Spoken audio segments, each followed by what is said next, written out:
A blonde girl in a black and yellow outfit is standing alone in a cave, and the walls are closing in. She is not fighting. She is not running. She has just been thrown against stone by a man in a mask who has been watching her for longer than she knows, and the ground beneath her feet is shaking because she made it shake, and she cannot make it stop. The cave is collapsing because her powers have no off switch, and the man in the mask is standing in the dust and the noise and the falling rock, perfectly calm, telling her that he can fix this, that he can teach her, that he saw her first. This is the moment the show decides what Terra is going to be. Not a hero, not a villain, something worse. Something the show will spend an entire season building and then breaking and then refusing to put back together. Terra is the story of a child who wanted so badly to belong somewhere that she handed herself over to the one person who promised her control.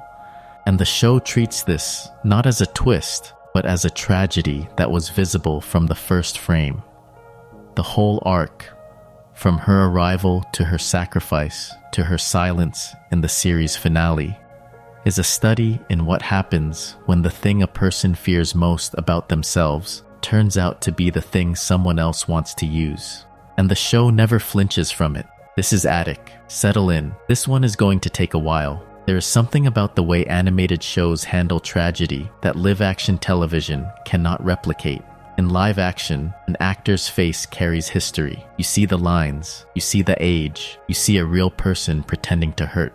In animation, the hurt is designed. Every frame of Terra's face when she realizes what she has done is a conscious choice by an artist who sat at a desk and drew a girl breaking. The tears are placed. The angle of her mouth is deliberated, and because of that deliberation, because every single pixel of her suffering was chosen, it carries a weight that accidental realism cannot match. The animators at Warner Brothers Animation did not stumble into Terra's tragedy. They built it line by line, frame by frame, across an entire season of television. And the fact that they built it for a Saturday morning cartoon on Cartoon Network aimed at children with toy tie-ins and a theme song by a Japanese pop duo does not diminish what they accomplished. If anything, it makes it more remarkable because the show had every reason to pull its punches, and it did not pull a single one. To understand what Terra means to Teen Titans, you have to understand what the show is doing with its second season and how different that season feels from everything that came before it. Season 1, which aired in the second half of 2003 on Cartoon Network, is Robin's season. It is about obsession and control, about a teenager who wants so desperately to prove himself against Slade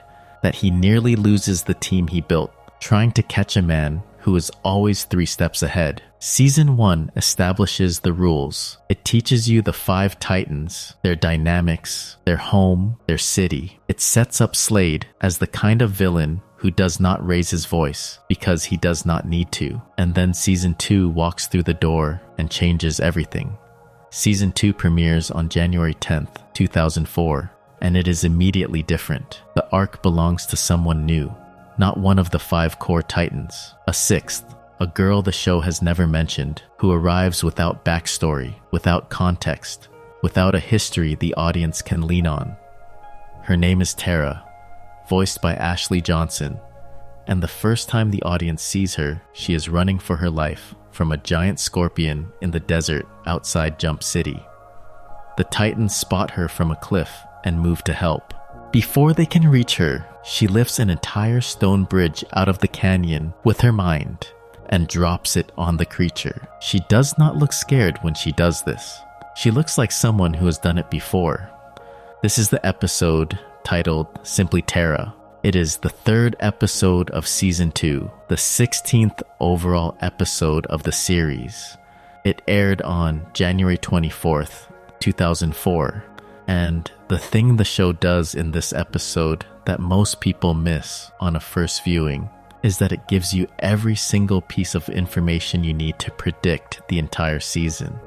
Everything that will happen to Terra over the next 10 episodes is laid out in the single half hour.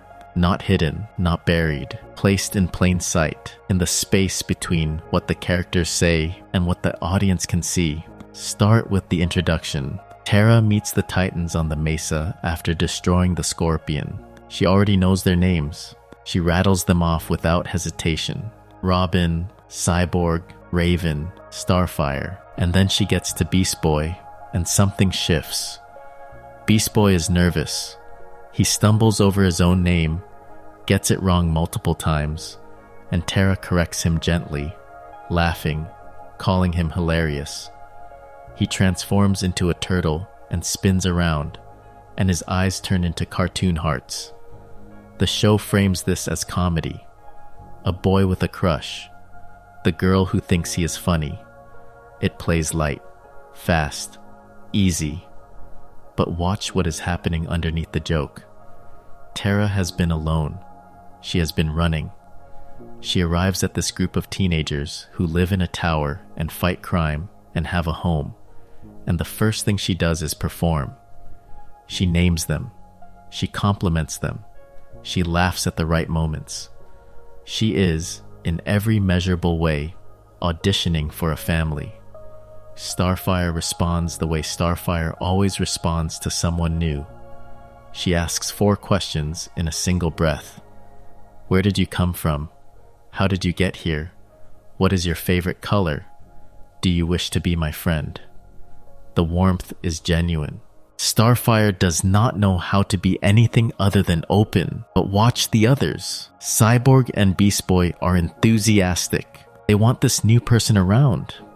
And then there is Robin, standing at the edge of the group, picking up soil from the ground and rubbing it between his fingers after everyone else has started walking back to the tower. Raven asks him if everything is okay. He says he is not sure. Something does not feel right. And then the ground where he was standing collapses after he walks away. A small sinkhole where the earth simply gave out. The show does not explain this. It does not need to. The earth itself is unstable. The girl who controls it is unstable. The soil in Robin's hand told him something his conscious mind had not processed yet. Robin's instinct here is worth pausing on. Throughout Season 1, Robin's defining trait is his obsession with being right about Slade. He sees threats everywhere. He trusts no one easily. His paranoia nearly destroys the team in the Season 1 finale when he becomes Slade's apprentice to protect his friends. And now at the beginning of Season 2, Robin picks up a handful of dirt and senses that something is wrong with a girl everyone else has already accepted. The show is drawing a line between Robin's hypervigilance and his accuracy. He is not paranoid about Terra. He is perceptive. The difference between those two things is one of the show's central concerns, and it plays out across the entire season without ever being stated explicitly. And then, in a cave nearby, a single figure watches from the shadows. Slade. He murmurs that he was the one who saw her first. The camera lingers on his mask, and then the scene is over. The show has just told you 3 things in the space of 90 seconds. 1. Robin's instincts are correct, and something about Terra is wrong. 2. The ground is literally unreliable when she is present. 3. Someone else has a claim on her, and that claim predates everything the Titans are about to offer. The entire season is in those 3 beats, and the show moves on as if nothing happened. Back at Titan's Tower, the show lets you see Terra the way Beast Boy sees her. She eats everything the Titans put in front of her, including one of Starfire's alien dishes that the other Titans refuse to touch. She says it tastes like a combination of sushi and ice cream. She takes a bath. She falls asleep on the couch. She is, in every frame, a teenager who has not had a home in a very long time and is trying to enjoy one for as long as it lasts. The show takes its time with these scenes. It does not rush past the domesticity. It lets you watch her settle in, lets you see the tower through her eyes, lets you feel the warmth of a place where someone has left food out,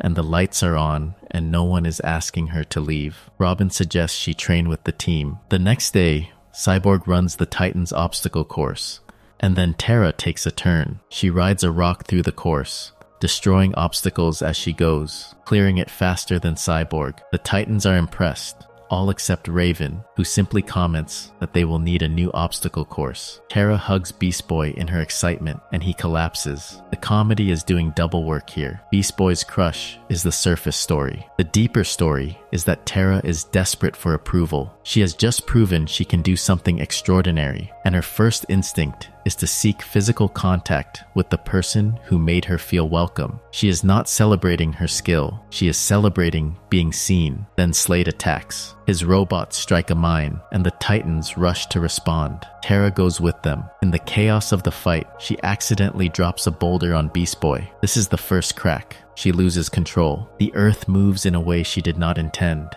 and someone she cares about gets hurt. Beast Boy survives by transforming into a gorilla and breaking free, but Terra does not know that. She panics, she runs, and she runs directly into Slade. The scene in the mine is one of the most important scenes in the entire series, and it is easy to overlook because the show does not score it the way you expect a pivotal scene to be scored.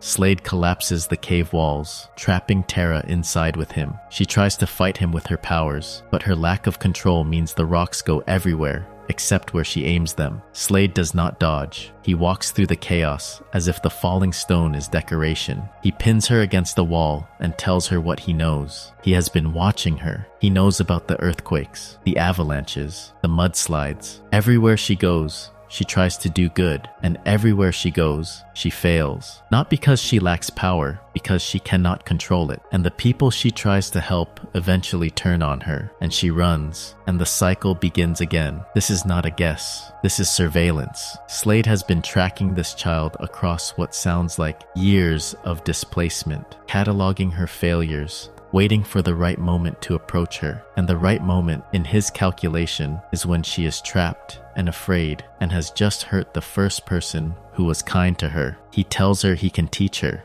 He tells her Beast Boy cannot help her. And then he leaves, reminding her that he will be waiting. Think about what the show has just depicted. An adult man has been stalking a teenage girl, documenting her vulnerabilities, and has engineered a confrontation in an enclosed space where she cannot leave.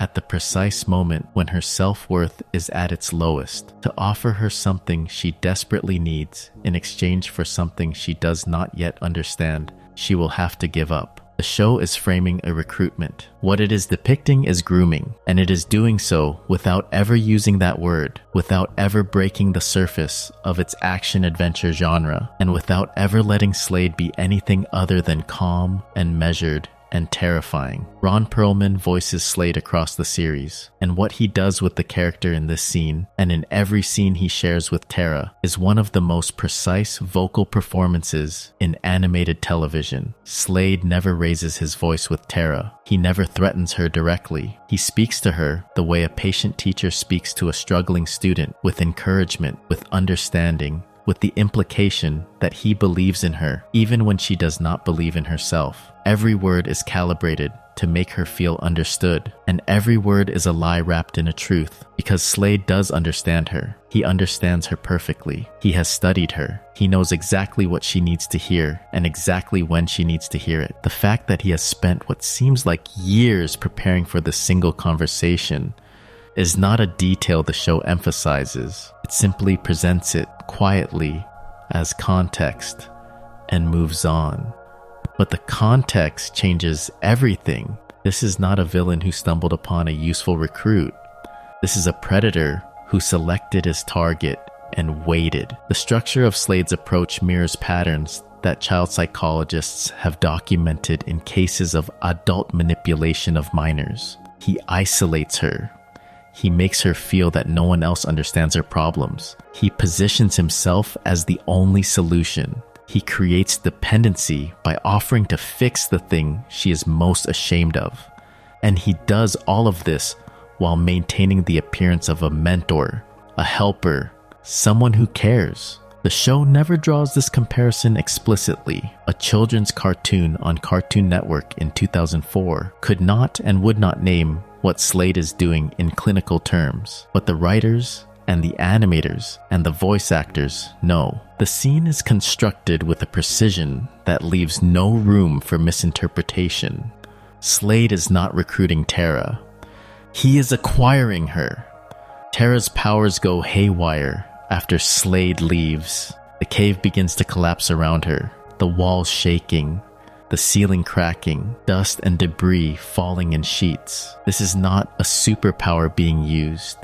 This is a superpower failing. The earth does not obey Terra. It reacts to her. It mirrors her emotional state with a fidelity that makes her powers less like a tool and more like a symptom. She is terrified, and the earth is terrified with her, and the cave shakes itself apart. Beast Boy finds her. He does not try to stop the shaking. He does not tell her to calm down in the way that people tell other people to calm down, which is almost always a way of telling them their feelings are inconvenient. He just stands there. He talks to her. He is present. And gradually, because he is present, she comes back to herself. The cave stops shaking, the rocks stop falling, and in the silence that follows, Terra tells Beast Boy the truth. The promised scene is shot at night on the rocks outside Titan's tower, with the water stretching out behind them and the lights of the tower dim in the background. Terra is skipping stones across the bay using her powers. Beast Boy found her there after discovering the couch in the common room empty. The scene is quiet. The water sounds are the loudest thing in the mix. And Terra confesses she cannot fully control her powers. She never could. The scorpion, the obstacle course, the moments that looked like mastery, all of them were lucky breaks. The power is there. The control is not. She asks Beast Boy to promise he will never tell anyone. He promises. And this promise becomes the hinge on which the entire season turns. Beast Boy's response to this confession is one of the defining character moments of the series. He does not minimize it. He does not try to fix it. He does not offer to help her train or suggest she talk to Robin or propose any kind of solution at all. He simply accepts what she tells him and promises not to tell. The simplicity of this, the absence of any agenda behind it, is exactly what Terra has never experienced before. Everyone else who has known about her lack of control has either feared her or tried to use her. Beast Boy just promises to keep quiet. He treats her vulnerability as something private, not something dangerous. And that distinction, which is invisible to him because it is simply how he operates, is the thing that makes Terra trust him above everyone else. But the promise is also a structural trap, and neither of them knows it yet. By making Beast Boy swear secrecy, Terra has created a condition for trust that is impossible to maintain indefinitely. If anyone else discovers the truth about her powers, by any means, Terra will interpret it as a broken promise. She has given Beast Boy responsibility for something he cannot control. The possibility that someone else might notice what she herself cannot hide. And when Robin notices, when Robin's sharp eyes catch the same instability that his hands felt in the soil on the mesa, Terra will look at Beast Boy and see betrayal. Even though Beast Boy said nothing, the show understands that this is how trust breaks in real life. Not through grand betrayals, through small, structural impossibilities, through promises that were sincere when they were made, and impossible to keep through no fault of the person who made them. Beast Boy's promise was real, his silence was real, and Robin's perception was also real. Two truths that cannot coexist without producing a third truth that is worse than either of them. Terra feels betrayed by the one person she trusted, and that feeling, whether justified or not, is enough to send her running. Before we move on, if you are enjoying this analysis, please consider subscribing. It helps the channel tremendously. The morning after the mine, the other Titans see what happened. Robin, who has been watching carefully from the beginning, puts the pieces together. He tells Terra that they know she cannot control her powers. He does not say this cruelly. He does not frame it as an accusation, but Terra does not hear the words. She hears the betrayal. She looks at Beast Boy, and the look on her face is not anger. It is confirmation. She told one person her deepest shame, and now everyone knows. In her mind, the one person she trusted gave her up. Beast Boy did not tell them. The show makes this clear. Robin observed it himself during the battle, but the show also understands that this distinction does not matter to Terra, not in this moment, not with her history. She has spent her life being driven out of places when people discover what she really is. The pattern is bone deep. The The moment someone knows her secret, the moment is already over. She has to leave before they make her leave. She runs. She leaves the tower. She leaves Jump City. And the episode ends with the implication that she has gone to the only person who already knew everything and offered help anyway. Slade. The show lets her go. It does not chase the camera after her. It does not give you a scene of her arriving at Slade's doorstep. It simply lets the silence of her absence settle over the tower and the team and the season's first act. Terra is gone. The room where she slept is empty. The obstacle course she destroyed is being rebuilt. The couch where she napped is just a couch again. The show registers her absence through objects, through the spaces she used to occupy, through the meals that now have one fewer place setting, and the missions that now have one fewer combatant. This is how loss works in real life. Not through dramatic speeches, but through the sudden, disorienting emptiness of spaces that used to hold someone. Beast Boy takes it hardest, though the show does not give him a breakdown scene or a monologue about his feelings. It simply shows him in the background of other episodes, a little quieter than usual, a little less inclined to push his jokes past the point of annoyance. The other Titans notice and do not comment. They know what he lost. They lost it too, in their own ways. But Beast Boy lost it differently, because Beast Boy is the one who promised to keep her secret, and Beast Boy is the one she thought broke that promise, and Beast Boy is the one who watched her walk away into a cave with the man who would turn her into a weapon. He carries that. The show does not remind you that he carries it. It trusts you to see it in the way he sits on the couch, in the way he looks at the door when it opens, in the way he pauses, sometimes before telling a joke, as if checking whether the joke is worth the effort. It is worth stepping outside the show for a moment to talk about what the writers were adapting, because the distance between the source material and the adaptation tells you everything about what this version of Terra is trying to be. Season 2 of Teen Titans is based on one of the most famous storylines in DC Comics history. The Judas Contract, written by Marv Wolfman and illustrated by George Perez, was published in the early 1980s in the pages of The New Teen Titans. In the comics, Terra is Tara Markov, a princess of the fictional country of Markovia, and she is not confused. She is not sympathetic. She is not a victim of Slade's manipulation. She is, by every measure, a willing participant. She despises the Titans. She works for Deathstroke, the comic book version of Slade, as a spy and a saboteur, and she does so with full knowledge and enthusiastic commitment. When the betrayal is revealed, there is no redemption. There is no sacrifice. Terra dies in a rage-fueled collapse of her own making. Buried under rubble, she brought down on herself. The comic book, Terra is a sociopath. The comic book story is about the horror of trusting someone who was never trustworthy. The animated series takes this story and rebuilds it from the foundation. The bones are the same. A girl joins the Titans. She works for Slade. She betrays the team. The ending involves Stone, but every piece of emotional architecture is new. The comic book, Terra chose evil. The animated Terra was pushed toward it by a system of circumstances that the show meticulously documents. The comic book Terra hated the Titans. The animated Terra loved them, and that love is what made the betrayal possible, because you cannot betray someone who does not trust you, and you cannot earn trust from people you genuinely despise. The writers of the animated series, including David Slack, Amy Wolfram, and Rob Hoagie, made a decision that fundamentally changed the meaning of the Judas Contract. They decided that Terra would be, in every scene, a person the audience could understand, not agree with, not forgive,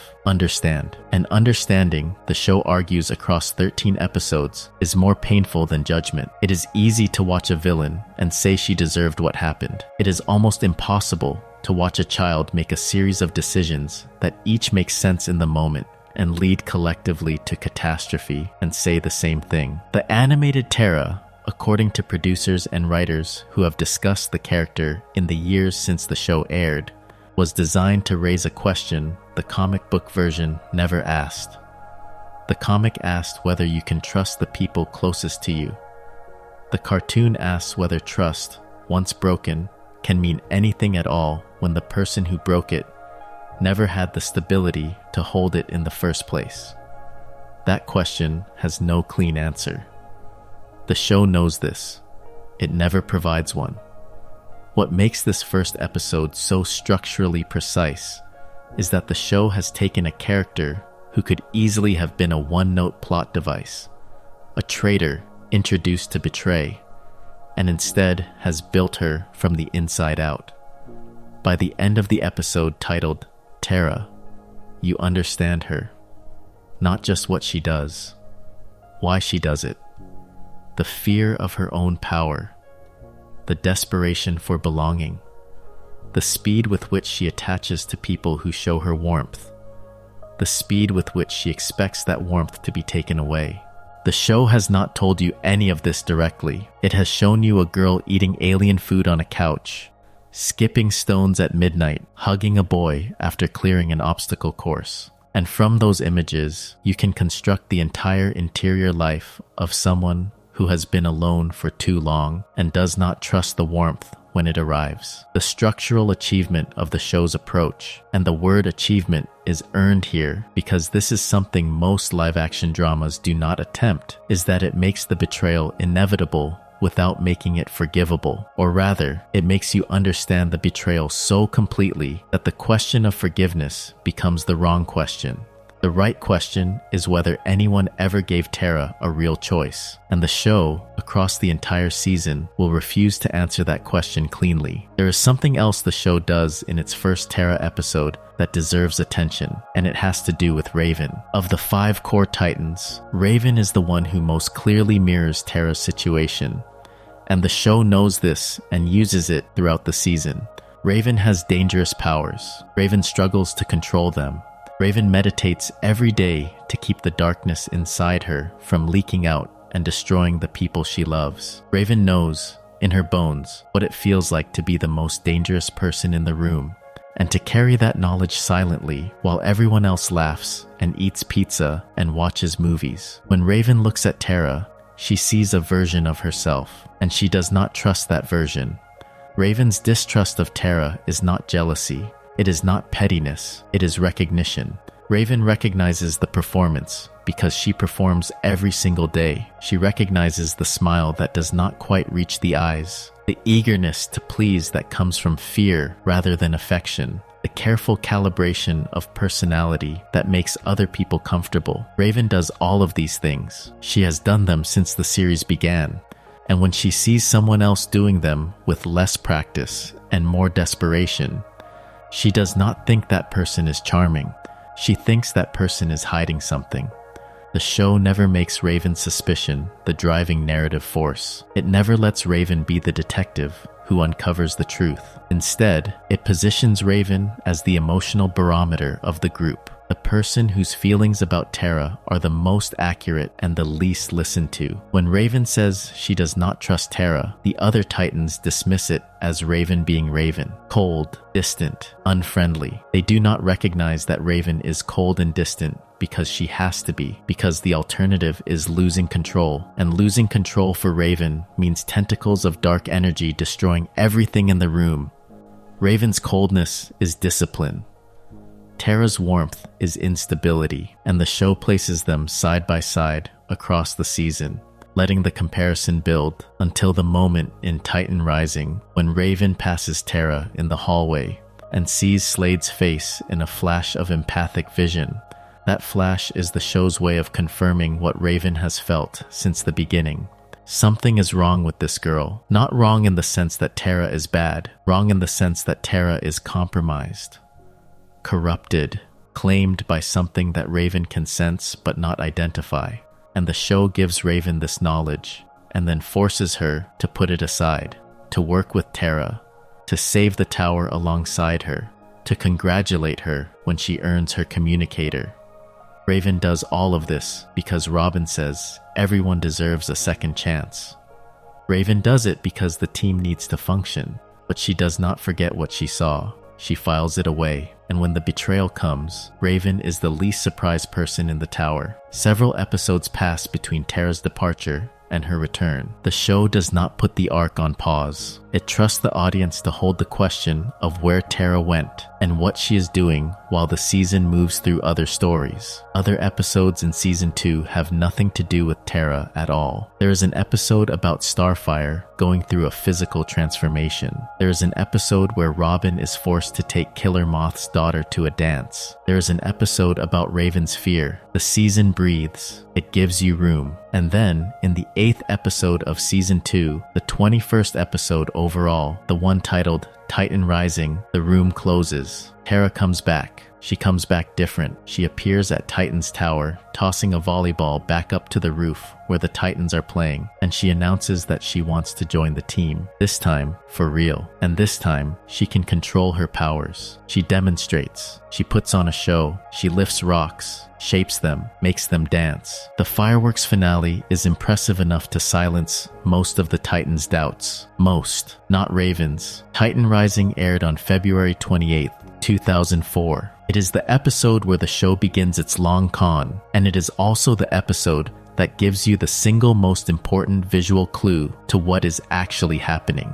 When Terra walks past Raven in the tower, Raven sees something. The show gives the audience a flash. Quick images. Terra angry, Terra scared, Terra training. And then, for a fraction of a second, Slade's face. Raven is an empath. She senses things other people cannot, and what she senses when Terra passes her is not a girl who practiced until she got better. It is a girl who has been somewhere dark with someone dangerous. Raven confronts Terra directly. She tells her she does not deserve trust. She says that she herself has to meditate every day to keep her powers under control, and she is supposed to believe Terra can just suddenly control hers. The line cuts because it is true. Power like Terra's does not submit to practice alone. Something else happened. Someone else intervened, and Raven knows it, even if she cannot name it. But the show does something remarkable here. It does not let Raven be right in a way that resolves the tension. Instead, it forces Raven and Terra to work together. Slade launches an attack using giant mechanical drill worms that begin sinking Titan's tower into the bay. The other Titans are separated. Raven and Terra are left to stop the drills alone. And they do, together. Terra uses her geokinesis to lift the tower back out of the water, and Raven assists with her dark energy. They save the building, they save the team's home, and afterward, Raven leads Terra to a dark room in the tower and turns on the light to reveal the other Titans standing inside what is now Terra's room, her room, with her name on it. Robin hands her a Titan's communicator. He officially declares her a Teen Titan. The team surrounds her. Even Raven congratulates her, and Terra stands in the middle of this circle of people who have just given her everything she ever wanted. A home, a team, a family, a name, and the expression on her face is not joy. It is something closer to disbelief. She says she cannot believe they actually trust her. Hold that line for a moment. She cannot believe they actually trust her. On the surface, this is a girl overwhelmed by kindness. A girl who has been alone and is finally home. But the show has already shown you Raven's vision. It has already shown you the flash of Slade's face. And if you hold those two images side by side, the line changes meaning entirely. She cannot believe they trust her. Not because she does not deserve it, because she knows what she is there to do. The show never confirms this during the episode itself. It lets the warmth of the scene stand. It lets you feel happy for Terra. It lets the music swell and the team smile and the communicator glow in her hand.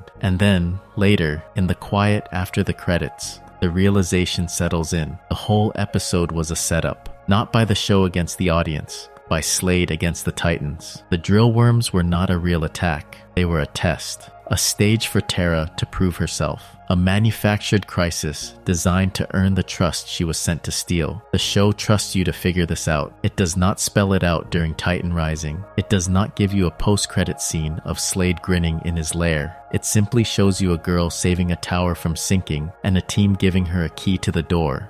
And it expects you to carry the unease forward. That restraint is what makes the arc work. A lesser show would have cut to Slade to make sure you understood the irony. Teen Titans lets the irony sit inside you. unexplained, growing heavier with every scene of Terra laughing with her new teammates. There is a particular cruelty to the way the show constructs this period of the arc, and it is a cruelty directed at the audience, not the characters. The characters are living their lives. They are happy. The show lets them be happy, and it lets you watch them being happy. And every second of that happiness is built on a lie that you know about and they do not. This is dramatic irony at its most basic and its most effective. You know something the characters do not know, and the show stretches this gap across multiple episodes, refusing to close it, refusing to give you relief, until the distance between what you know and what they know becomes almost physically uncomfortable. Consider what Terra is experiencing during this period. She has returned to the tower. She has the room. She has the communicator. She has Beast Boy smiling at her across the dinner table, and Starfire braiding her hair, and Cyborg high-fiving her after training sessions. She has the thing she wanted. And she also has Slade in her ear, sending her instructions, asking her for information,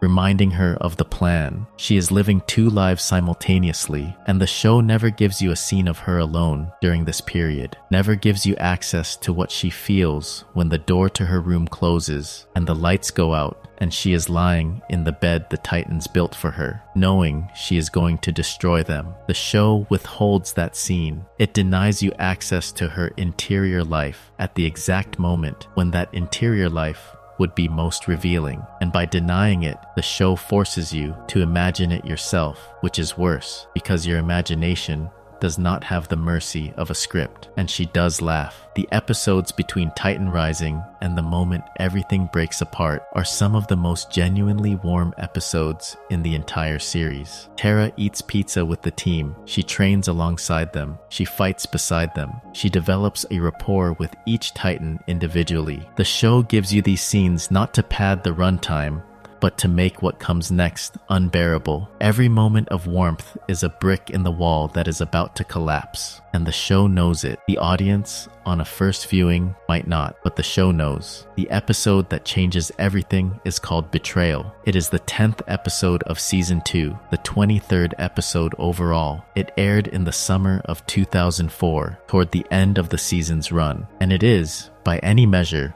one of the most carefully constructed episodes of television the show ever produced. The episode opens on a power plant being robbed by Slade's robots. The Titans respond and defeat them, with Terra fighting alongside the team. But after the battle, the show cuts to Slade in his lair. He is reviewing footage and intelligence about the Titans. He congratulates his apprentice and tells them to stick to the plan. By tomorrow, the Teen Titans will be destroyed. The camera shows only one detail of the apprentice, a single blue eye staring out from the darkness. The show does not say the name. It does not need to. Back at the tower, the Titans celebrate. They award Terra the last slice of pizza for her performance in the fight. The mood is light, easy. These are teenagers being teenagers. And then Beast Boy goes to Terra's door. He is nervous, comically nervous, in the way only Beast Boy can be. He has a small package. He gives it to her.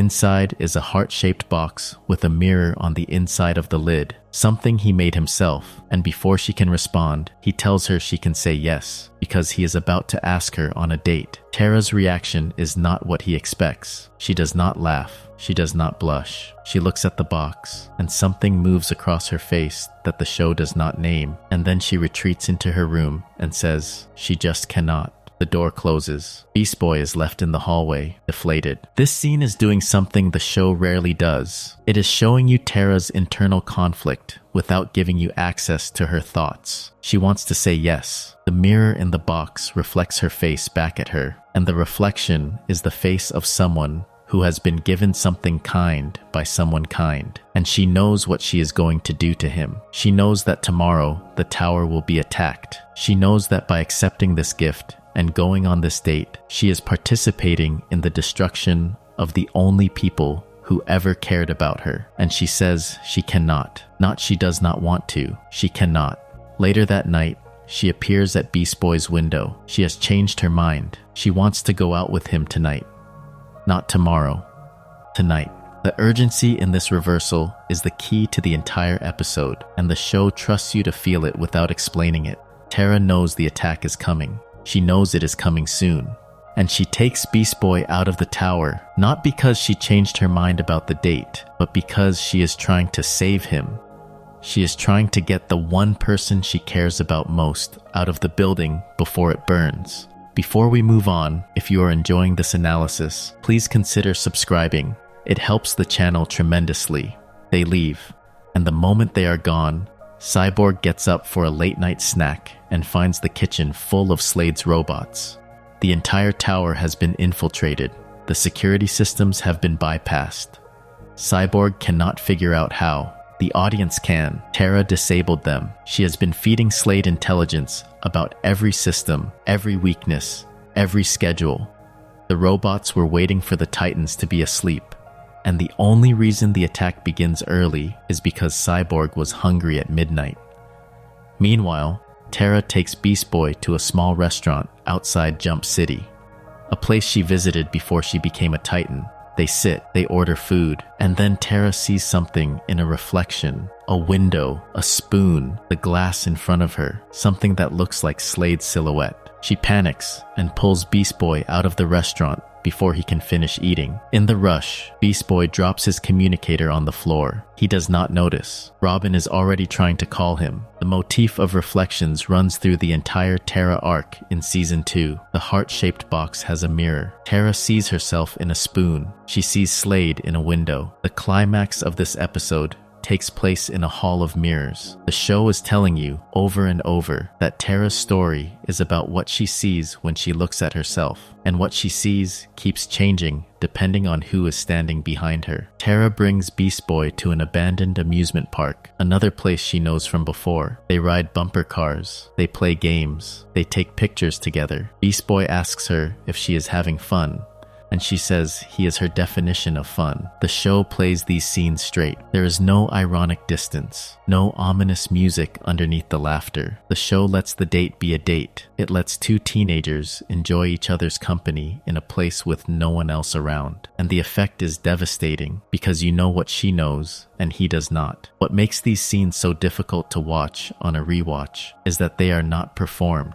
or rather, they are performed on one level, the level of the arc, the level of the plan, but on another level, they are genuine. Terra is not faking her enjoyment. She is not pretending to have fun. She is having fun. She is with someone she cares about in a place that holds no obligations. And for these few minutes, she is not Slade's apprentice, or the Titan's spy, or the girl who cannot control her powers. She is just a teenager on a date, and the show refuses to distinguish between the performance and the reality, because for Terra, the performance and the reality have become the same thing. She was sent to get close to Beast Boy. She got close to Beast Boy. The closeness was manufactured, and the closeness is real, and both of those statements coexist without canceling each other out. This is the show's most sophisticated emotional argument. It is the argument that manipulation does not erase feeling, that a relationship built on false pretenses can contain genuine emotion, that Terra can be both lying to Beast Boy and loving him at the same time. Most stories would resolve this contradiction by revealing that one side was the truth and the other the mask. Either she really loved him and the betrayal was the performance, or she really was a spy and the love was the act. Teen Titans refuses both resolutions. It holds them together. It says that people are capable of sincerity and deception simultaneously, and that the resulting tangle is not something that can be cut clean. They end up on the Ferris wheel. It is nighttime. The park is empty. They are at the top, and the city is far below. And Terra asks Beast Boy a question. She asks him if he knew something bad about her. Would he still be her friend? Beast Boy does not hesitate. He says always. And she looks at him, and the show holds on her face. And for a moment you can see it. The thing she wants to say. The confession that is sitting right behind her teeth. She is about to tell him everything. She is about to choose him over Slade, the team over the mission, the warmth over the control. They lean toward each other. They are about to kiss. The show holds this moment. It stretches it.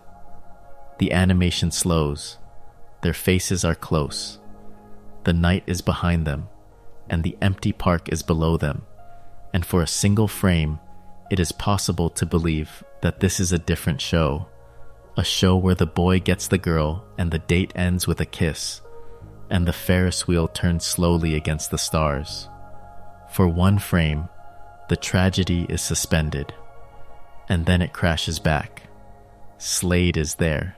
He is standing in the Ferris wheel car as if he materialized from the dark, which is essentially what he does, because Slade's defining characteristic as a villain is his ability to be exactly where you do not want him to be, at exactly the moment that will cause the most damage. He does not attack Terra, he attacks Beast Boy. The fight spills out of the wheel and onto the grounds of the park, and the contrast between what the park looked like 30 seconds ago, a place of joy, a place of laughter, a place where two teenagers were about to have their first kiss, and what it looks like now, a battlefield where a masked man is trying to kill a green-skinned boy while a blonde girl watches in horror, is the show's sharpest visual argument about what Slade does to the spaces Terra occupies. He corrupts them. He turns safe places into dangerous ones. The restaurant where Terra ate before she was a Titan, the amusement park where she rode bumper cars, the Ferris wheel where she almost kissed the boy she loved. Slade touches all of these, and they become combat zones. Beast Boy, who is not a fighter in the conventional sense, throws himself at Slade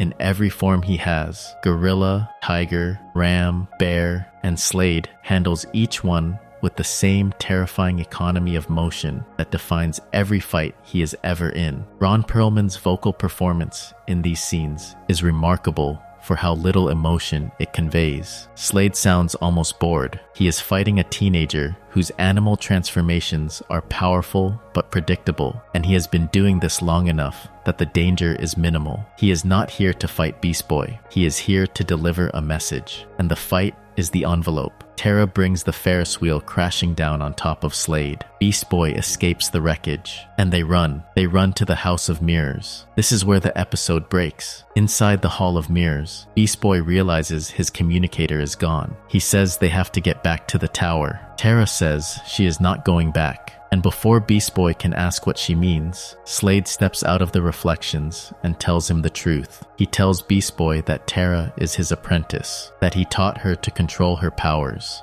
that he sent her to infiltrate the Titans, that she has been feeding him information since the day she returned. Beast Boy says Slade is lying. He says it with everything in him. He turns into animal after animal and hurls himself at Slade with a fury the show has never given him before. This is not Beast Boy the comic relief. This is Beast Boy the desperate. He does not believe it. He cannot believe it. Because if it is true, then the girl who said he was her definition of fun, the girl who asked him if he would be her friend no matter what, the girl who let him make her a heart-shaped box with a mirror inside, was performing the entire time. But Terra confirms it. She stands in the Hall of Mirrors, surrounded by reflections of herself, and she tells Beast Boy that Slade is telling the truth. She has been working for him. She has been lying. And the way Ashley Johnson delivers this confirmation, quiet, hollow, stripped of everything except the fact itself, is the sound of someone who has been carrying a weight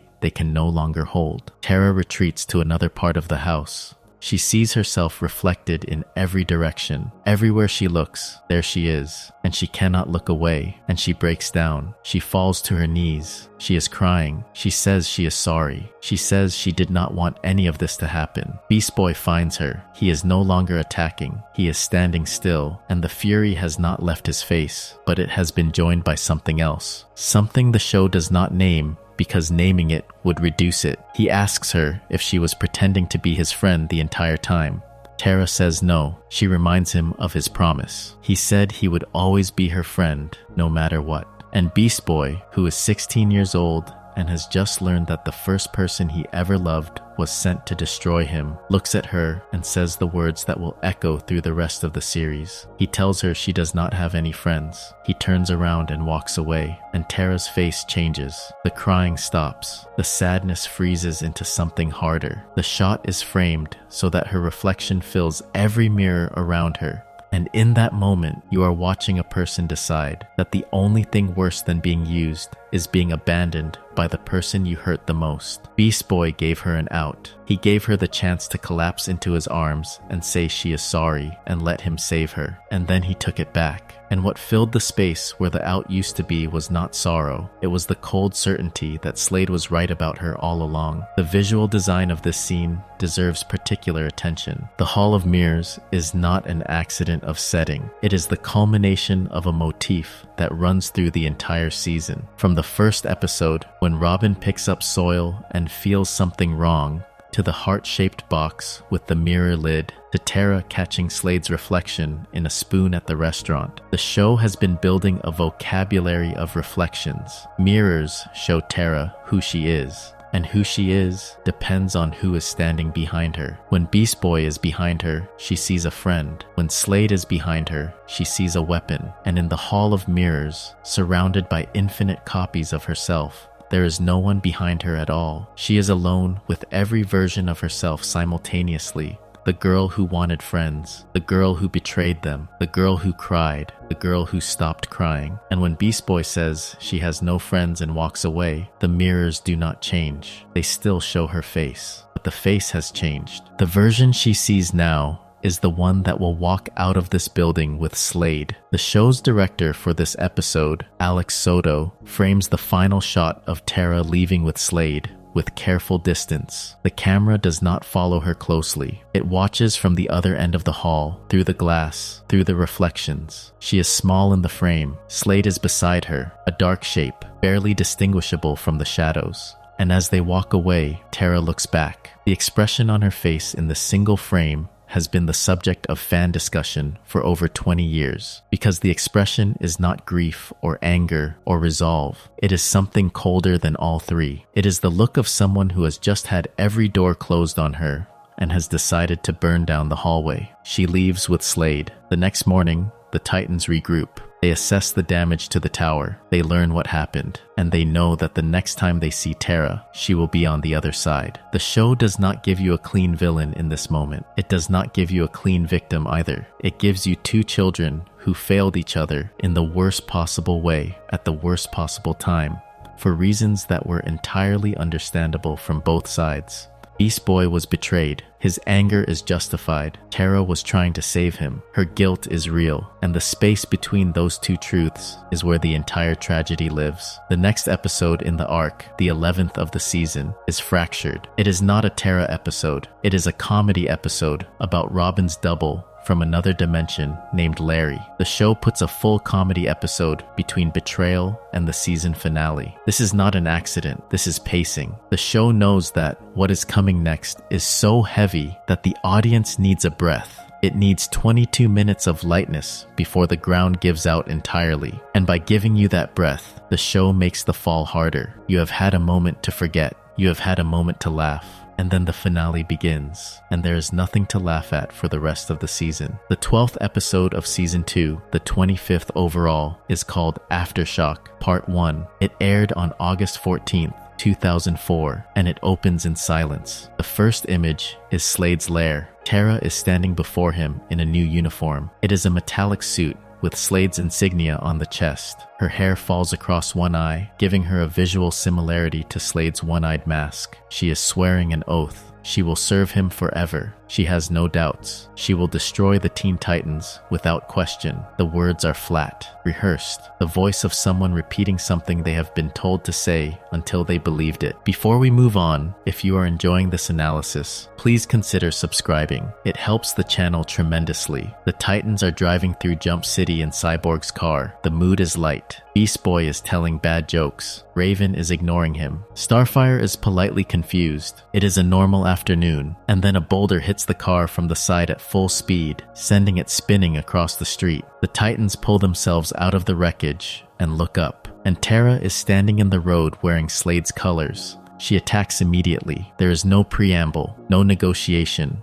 no speech about why she is doing this. She simply fights, and she fights well. Better than the Titans have ever seen. She produces golems from the street. She lifts entire sections of pavement. She uses close combat skills she did not have before. And the reason she did not have them before becomes clear when Slade explains, through an earpiece in her suit, what the suit actually is. It is not armor, it is a neural interface. A direct link between Slade and Terra. His strength flows through her. His combat skill overlays hers. When Terra fights, Slade fights through her. They are, in his words, fighting as one. The implications of this are staggering, and the show lets them sit without comment. Slade has wired himself into a teenage girl's nervous system. He can feel what she feels. He can move her body. He can project his will through her flesh. The suit is not a weapon, it is a leash. And Terra put it on willingly, or at least she agreed to put it on at a time when she believed she had no other options, which is not the same thing as willingly at all. The Titans fight back, but they cannot bring themselves to fight at full strength. Starfire hits Terra with her eye beams, and then immediately rushes to her side to see if she is okay. Terra smiles and says, Starfire was always easy to fool before burying her in brick. The show is showing you the asymmetry of the situation. The Titans still care about Terra. Terra, or the version of Terra that Slade has shaped, does not care about them. She exploits their hesitation. She uses their love for her as a weapon against them. Robin calls for a retreat. As the Titans fall back, Beast Boy looks at Terra one last time before following. The look on his face is not hatred, it is grief. Back at Titan's tower, the team argues. Beast Boy says Terra is not just another criminal. She was a Titan. She was their friend. He says they cannot give up on her. Cyborg and Raven disagree. They say she was never truly their friend. She was a liar and a spy sent to destroy them. Beast Boy refuses to accept this, and then he says the line that changes the conversation entirely. He turns to Robin and asks him a question. When Robin was working for Slade as his apprentice, under duress, in Season 1, did the Titans give up on him? The room goes quiet. Robin decides Terra gets one more chance. That chance comes during a confrontation in the city. Robin finds Terra and tries to reason with her. He tells her it is not too late. He tells her she can still come back. And Terra's response is the most revealing thing she says in the entire season. She tells Robin she does not want to be rescued. She is not some sad little girl. And then she attacks him. The fury in her voice is real, and it is not aimed at Robin. It is aimed at the idea that she is a victim. The suggestion that she needs saving is more insulting to her than the suggestion that she is evil. Because being a victim means she had no choice, and she has spent her entire life being told she has no choice, no control, no agency, and the one thing Slade gave her, the one thing the suit and the training and the mission gave her, was the illusion that she chose this. Taking that away from her is worse than defeating her. It is erasing the only version of herself she can stand to look at. Robin does not give up easily. He pushes. He tells her to look at herself. The reflection motif returns. Robin holds up something reflective, and Terra sees her own face, sees the suit, sees Slade's insignia on her chest, and for a moment, the mask slips. She sees what she has become, and then she pushes through it. She tells Robin she does not have any friends. The same words Beast Boy used in the House of Mirrors, thrown back like a weapon. She has taken his worst moment and made it her shield. Terra proceeds to attack each Titan individually. She separates them. She fights them in environments that exploit their weaknesses. She knows their powers. She knows their habits. She knows their blind spots because she lived with them. She ate dinner with them. She watched movies with them. And she cataloged every vulnerability and sent it to Slade. And now she is using all of it. She defeats them one by one. The show does not soften this. Starfire is knocked out of the sky. Raven is buried in mud after a fight that is one of the best choreographed sequences in the series. A fight in which Terra exploits Raven's emotional instability with a precision that echoes Slade's own methods. Raven enters her four-eyed demon form during the battle, pushed to the edge of her control by Terra's taunts, and Terra uses that momentary loss of control to subdue her. The irony is almost unbearable. The girl who could not control her powers defeats the girl who struggles to control her powers by provoking exactly the kind of loss of control she herself used to suffer from. Terra knows what it looks like when someone's power runs away from them. She has lived it, and she weaponizes that knowledge. Cyborg and Beast Boy are dropped into a fissure that closes over them. Robin is the last one standing, and Robin fights Terra the way Robin fights everyone, with intelligence, with precision, with the refusal to give up that defines his character. He forces Terra to look at herself, literally, holding up a reflective surface so she can see her own face in Slade's uniform. The reflection motif returns at the worst possible moment, and for an instant, Terra sees. She sees what she looks like. She sees the insignia on her chest. She sees the hair falling across one eye, mirroring Slade's mask. But the seeing is not enough. Seeing herself does not stop her. It just makes what she does next hurt more, because she does it with her eyes open. Robin is buried too. When it is done, the city is empty. Slade's robots patrol the streets. Terra stands in the dust and the silence of a city she has conquered, and the episode ends. Except it does not end, because the Titans are alive. Somewhere underground, bruised and beaten and stripped of any remaining hope that their friend might come back, the 5 of them gather and make a decision. It is stated simply. Cyborg says no more chances. Starfire says no more trust. Raven says no more mercy.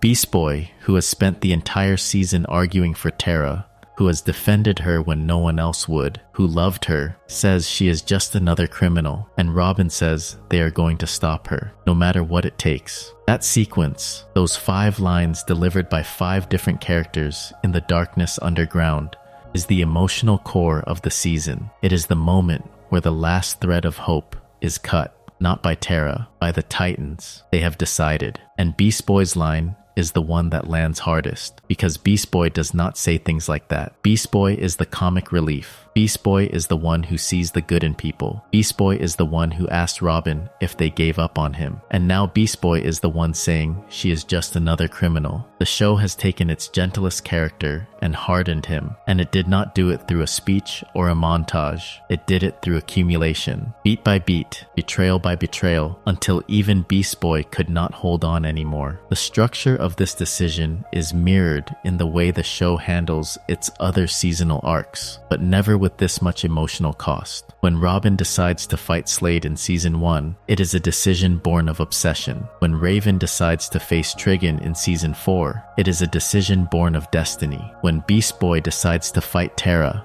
it is a decision born of heartbreak. And heartbreak is the one motivation the show has no antidote for. Obsession can be tempered by trust. Destiny can be defied by choice. But heartbreak is just heartbreak. There is no narrative trick that makes it hurt less. The show knows this, and it does not try. It simply shows 5 teenagers sitting in the dark, agreeing to hurt someone they love. And it lets the silence that follows say everything the words cannot. There is also a formal achievement in this sequence that tends to be overlooked in favor of its emotional impact. The 5 lines are distributed among the 5 Titans in order of their relationship to Terra, from the most distant to the most intimate. Cyborg speaks first, then Starfire, then Raven, then Beast Boy, then Robin, who delivers the final operational directive. The order is deliberate. It builds. Each voice carries more weight than the last, because each voice represents a deeper loss. Cyborg lost a teammate. Starfire lost a friend she hugged and fed and welcomed with open arms. Raven lost the person she was most similar to, the person whose struggle with control mirrored her own. Beast Boy lost the girl he loved, and Robin lost the belief that second chances always work, which is the foundation of his leadership philosophy and the principle he invoked when he decided to give Terra one more shot. When Robin says they are going to stop her no matter what it takes, he is not just making a tactical decision. He is abandoning a principle.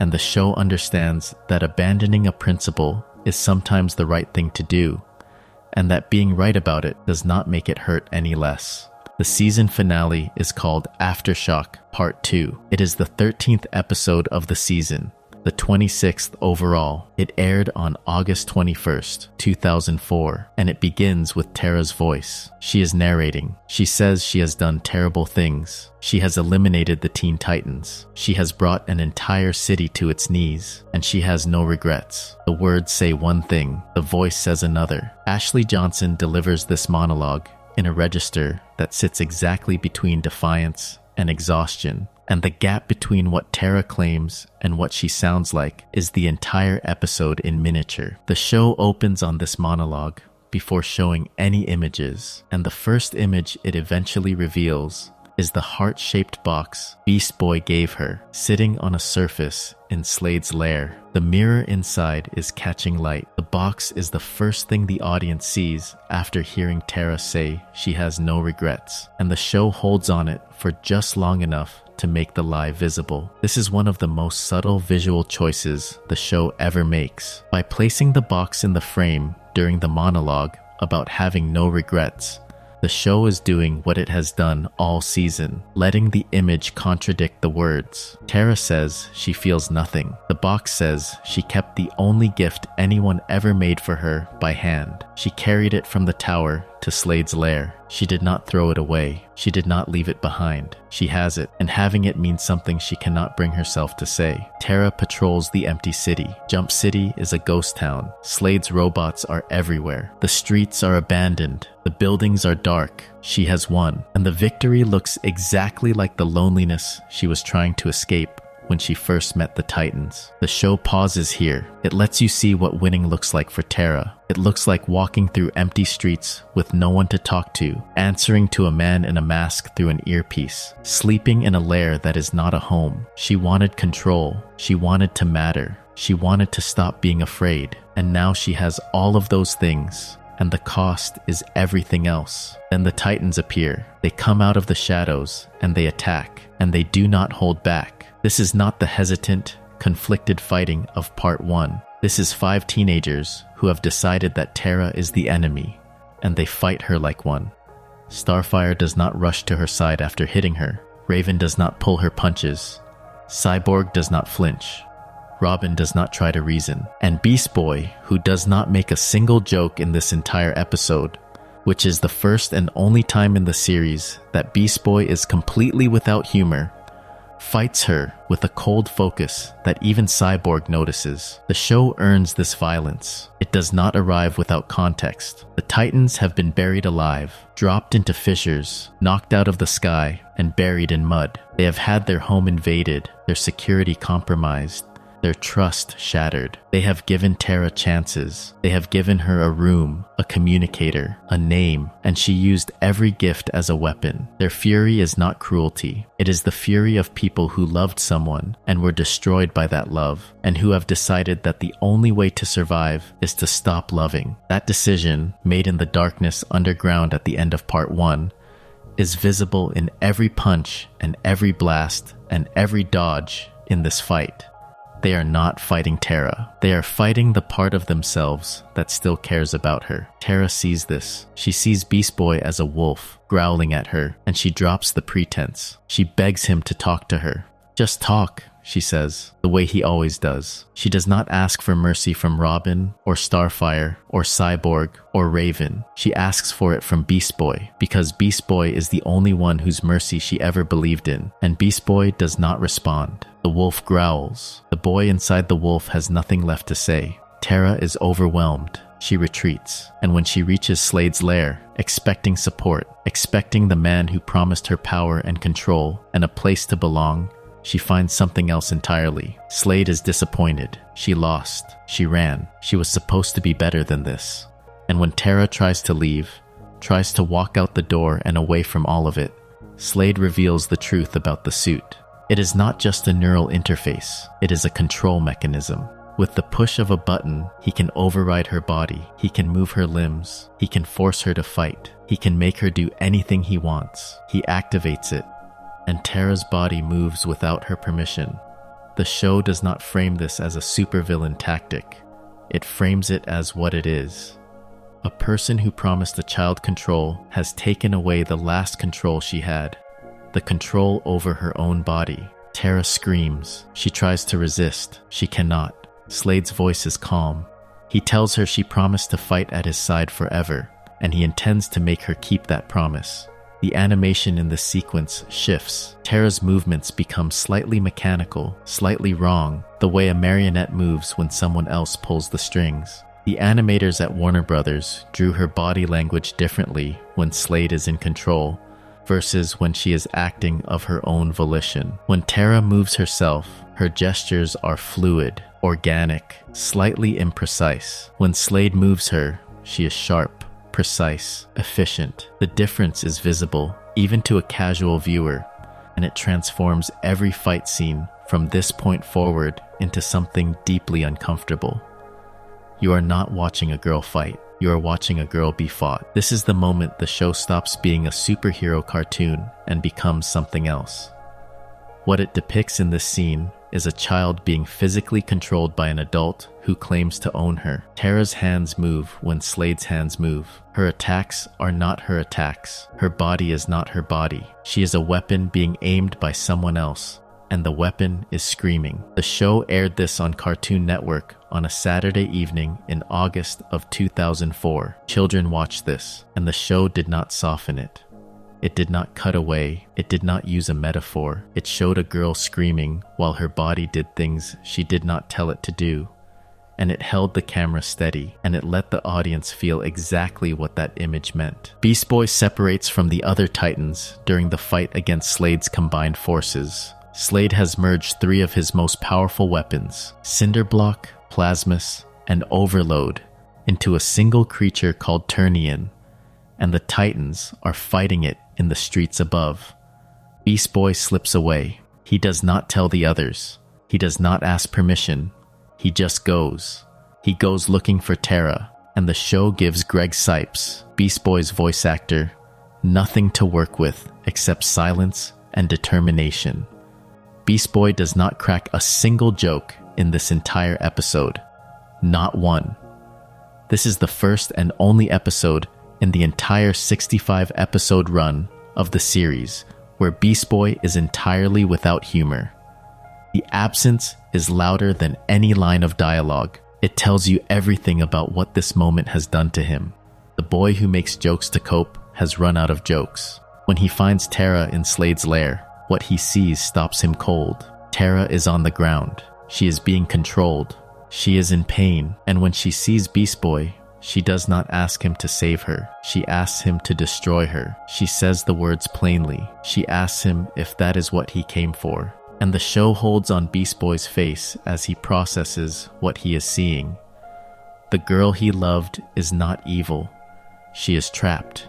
She has been trapped this entire time, first by her own fear, then by Slade's promises, then by the suit wired into her nervous system. She never had control. None of it was control. It was a longer, more elaborate version of the same helplessness she has been running from since before the show began. The request to be destroyed is the most disturbing line in the series, and the show treats it with the gravity it demands. Terra is not being dramatic. She is not performing grief. She has reached a point where being ended is preferable to being used, where non-existence is more appealing than continued servitude. She has tried everything else. She has tried running. She has tried fighting. She has tried belonging. She has tried betraying. And every path has led her back to the same place, a room where someone else decides what her body does. The only way out of that room, in her calculation, is to stop existing, and she asks the one person who cared about her most to be the one to do it. Beast Boy does not do it. Of course he does not. But the show makes sure you understand the weight of his refusal. He is not refusing because he is a hero, and heroes do not kill. He is refusing because he sees her. He sees the girl from the rocks outside Titan's tower, the girl who skipped stones at midnight, the girl who said he was hilarious. He sees her inside the suit, underneath the control, behind the screaming, and the fact that he can still see her after everything, after the betrayal and the house of mirrors, and the words about having no friends, and the fight in the streets, is either the most beautiful or the most painful thing in the series. Maybe both. The show does not choose. It presents both readings simultaneously and lets the audience sit between them. Slade attacks Beast Boy through Terra. He uses her body to fight. Terra is crying and attacking at the same time, her fists moving on their own, her voice begging Beast Boy to run. Beast Boy does not run. He dodges, he weaves, he transforms, but he does not hit her. He refuses to hit her because even now, even after everything, even after the betrayal and the house of mirrors, and the line about having no friends, Beast Boy will not raise his hand against her. Terra's attacks catch him. Rocks pile onto his leg. He is pinned. She walks toward him, a pointed rock forming above her hand, and Slade's voice is in her ear, telling her to finish it. The other Titans arrive. They see what is happening. They prepare to attack Terra to save Beast Boy. And Beast Boy, pinned to the ground, unable to move, looks up at Terra and tells her it is never too late. Terra stops. The rock above her hand trembles. She looks at Beast Boy, and something in her face cracks open. She tells him she is sorry for everything, and then she turns away from him and towards Slade. She fights him, not with the suit's power, with her own. She tears through his defenses with a raw, uncontrolled fury that the show has been building toward since the first episode. She is not precise. She is not elegant.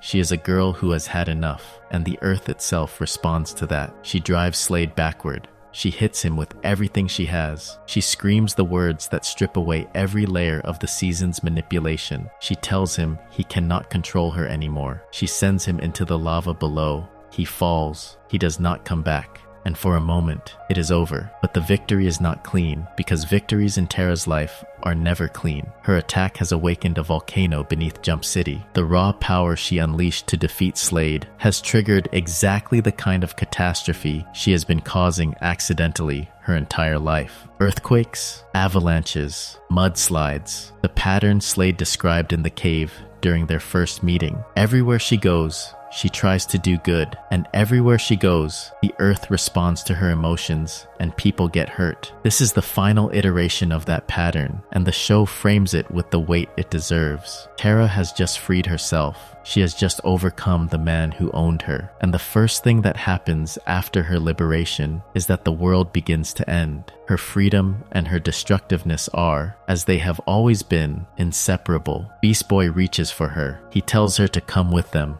to evacuate, to run, and Terra looks at him, and she is not crying anymore. She is calm. She says she has to stay. She is the only one who can stop it. This is the moment the show has been building toward since the first episode. Not the betrayal, not the suit, not the fight. This, the moment where Terra, for the first time in her life, has a choice that no one is making for her. Slade is not in her ear. The suit is not controlling her body. The Titans are not telling her what to do. Beast Boy is asking her to come with him, and she is saying no. Not because she does not want to, because she understands, finally, that the power she has been running from is the only thing that can save the city, and using it fully, using it the way it needs to be used, will cost her everything. Beast Boy says it is too late, and Terra smiles. She quotes his own words back to him, "It is never too late." And then she tells him, in the last real conversation they will ever have, that he was the best friend she ever had. She pushes him away on a rock. The Titans escape, and Terra turns to face the volcano alone. She raises her arms. The earth responds. The power flows through her. All of it. Every ounce of geokinetic force she has ever struggled to contain.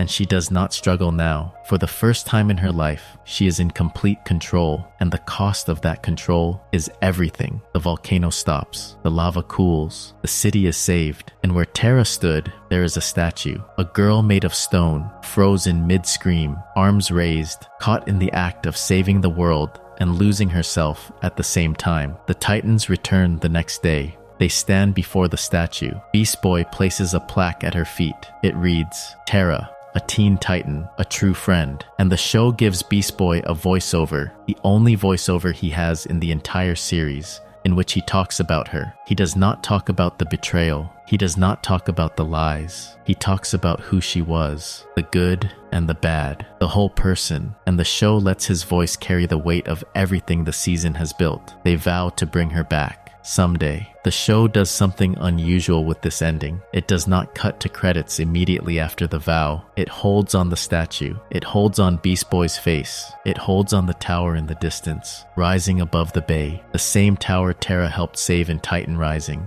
The same tower she helped invade in Betrayal. The camera lingers, and in the lingering there is a refusal to provide closure. The plaque is there. The words are carved, but the statue is not at peace. It is frozen in the act of screaming. Terra's final expression is not serenity. It is exertion, pain, the cost of control made visible in stone. There is a reading of this ending that says, Terra got what she wanted. She controlled her powers. She saved people. She proved she was not the disaster Slade told her she was. And that reading is not wrong, but it is incomplete, because the control she achieved was the control of annihilation. She controlled her powers by using all of them, holding nothing back, emptying herself so completely that there was nothing left to contain. She did not master her geokinesis. She spent it, every ounce, all at once, until the vessel was empty and the vessel turned to stone. The only way she could stop being dangerous was to stop being alive. And the show knows this. The show knows that the heroic sacrifice is also a suicide by another name, a choice made by a girl who believed, in that final moment, that the world would be better off with her powers used up and her body turned to rock. She did not say she wanted to die. She said she was the only one who could stop it. But the subtext is not subtle. She chose to stay behind. She chose to be the wall between the fire and the city. And she chose it because some part of her believed that being the wall was the most useful thing she could ever be, and that once she was done being useful, there would be nothing left of her worth preserving. Beast Boy's voiceover at the memorial does not address any of this. It cannot. He is a teenager standing in front of a statue of the girl he loved, and he is doing the only thing a teenager can do in that moment, which is to say, she mattered. He talks about who she was, not the spy, not the apprentice, the person, the girl who ate alien food and said it tasted like sushi and ice cream, the girl who skipped stones at midnight, the girl who made him laugh. The voiceover is simple and sincere and completely inadequate to the enormity of what just happened. And that inadequacy is the point. There are no words for this. Beast Boy tries anyway, and the effort is more moving than eloquence would be. Before we move on, if you are enjoying this analysis, please consider subscribing. It helps the channel tremendously. Someday turns out to be a long time. 3 full seasons pass between Terra's sacrifice and the next time the show speaks her name. Season 3 is Cyborg season. It runs from August 2004 to January 2005, and it deals with Cyborg's desire to lead his own team and his battles with the villain, Brother Blood. Terra is never mentioned.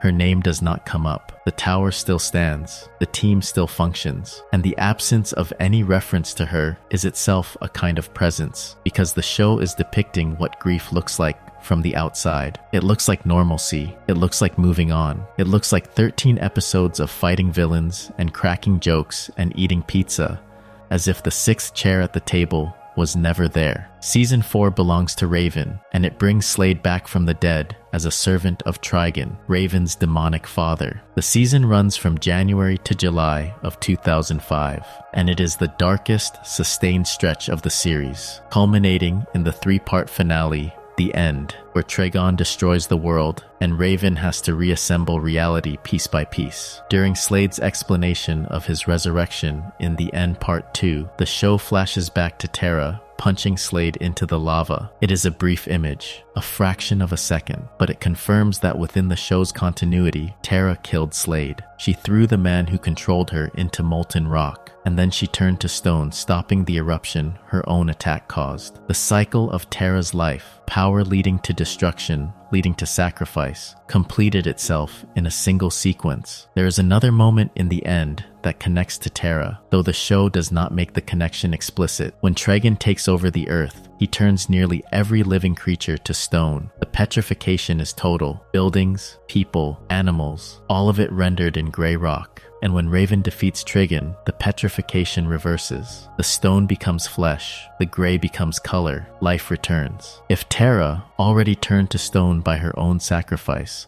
was affected by Trigon's petrification, and then freed by its reversal, it would explain her return without requiring any plot device beyond what the show has already established. The show never confirms this. It never denies it. But the machinery is there, visible to anyone who watches Season 4 with Terra's fate in mind. In The End Part 2, there is also a moment that cuts to Beast Boy's emotional state. The Nega Beast Boy, a dark reflection of Beast Boy created by Trigon's magic, taunts him during a fight. The taunt is direct and vicious.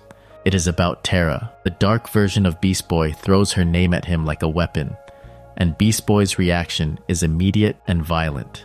He attacks with a fury that surprises even his dark double. The show is telling you, 2 full seasons after the betrayal and the sacrifice, that the wound is still open. Beast Boy has not moved on. He has moved forward, which is not the same thing. He has continued to be a titan, continued to fight, continued to make jokes, but Terra is still there, under the surface. And the moment someone touches that wound, the boy underneath the humor comes roaring out. Season 5 is Beast Boy's season. It focuses on his history with the Doom Patrol and the Titans' global fight against the Brotherhood of Evil. It runs from September 2005 to January 2006. It is a big season, dozens of young heroes, battles across the world, an epic scope. And then, in the very last episode, the show gets quiet. The 13th episode of Season 5, the 65th and final episode of the entire series, is called Things Change. It aired on January 16th, 2006. It is the series finale. And it is, in many ways, the most important Terra episode of all, even though Terra herself may or may not be in it.